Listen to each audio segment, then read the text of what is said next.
लाहौरियों के लिए जहां जिंदा दिलाने लाहौर की इस्तेलाह इस्तेमाल होती है, वहीं इन्हें रंगबाज भी कहा जाता है। और यही वजह है कि जिंदा दिलाने लाहौरियों के मिजाज में भी रंगबाजी का अंसर पाया जाता है। लेकिन लाहौरी रंगबाज कैसे मशहूर हो गए, इसकी एक तवील दास्तान है, जिसके बारे में आज हम आपको बताते हैं। अकबर और शाहजहां के दौर में लाहौर नील की पैदावार के लिए दुनिया की सबसे बड़ी मंडी होता था। शहंशाह अकबर ने लाहौर के किले से जरा फासले पर हिंदुस्तान में नील की पहली बाकायदा मंडी कायम की।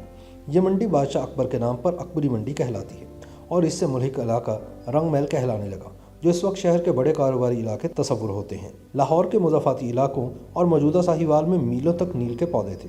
इसी निस्बत से इसे आज भी नीलीवार कहते हैं।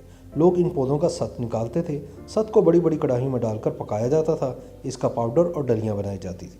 फिर ये डलियाँ टोकरियों और बोरियों में बंद करके लाहौर की अकबरी मंडी पहुंचती थी। ताजरों के हाथों बिकती थीं, गड्ढों के जरिए मुंबई और कलकत्ता पहुंचती थी। वहां से इन्हें फ्रांसीसी और अतालवी ताजर खरीदते थे। इस नील को जहाज़ों में भरने के बाद ये नील इटली के साहली शहर जिनवा पहुंच जाता था। जिनवा फ्रांसीसी शहर नीम के करीब था। जिनवा अतालवी शहर है, जबकि नीम फ्रांसीसी। दोनों करीब करीब वाक़ हैं। नीम शहर डिनीम कहलाता है। डिनीम में हज़ारों खड्डियाँ थीं और इन खड्डियों पर मोटा सूती कपड़ा बुना जाता था। यह कपड़ा सर्ज कहलाता था। सर्ज कपड़ा बनकर जिनवा पहुंचता था। जिनवा के अंग्रेज इस कपड़े पर लाहौर का नीच चढ़ाते थे और यूं कपड़ा नीला हो जाता था। वो नीला कपड़ा बाद दर्जियों के पास पहुंचता था।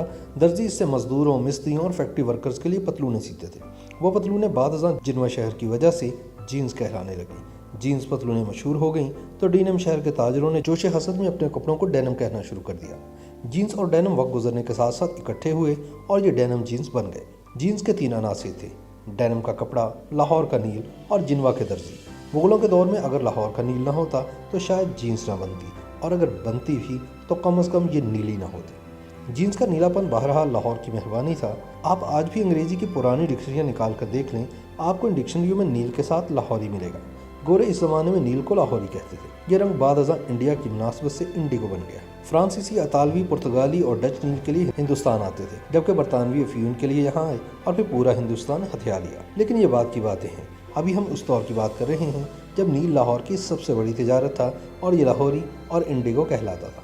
ये हज़ारों मील का ज़मीनी और समंदरी फासला तय करके जिनवा पहुँचता था, जीन्स का हिस्सा बनता था और पूरी दुनिया में फैल जाता था। लेकिन फिर लाहौर के लाहौरी नील को नज़र लग गई।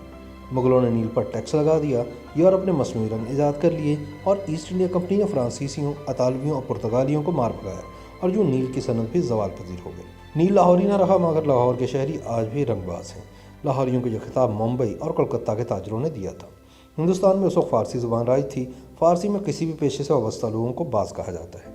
मसलन पतंग बनाने वाले को पतंगबाज और कबूतर पालने वालों को कबूतरबाज। इसी मुनासबत से रंग बेचने वाले रंगबाज हो गए। चुनाचे कोलकाता और मुंबई के ताजर नील की सनत से वाबस्ता लाहौरियों को रंगबाज कहने लगे। उस ज़माने में क्योंकि लाहौर की ज़्यादातर आबादी नील की सनत से वाबस्ता थी, चुनाचे पूरा लाहौर रंगबाज हो गया। ये रंगबाजी आज भी लाहौरी मिजाज में जिंदा है।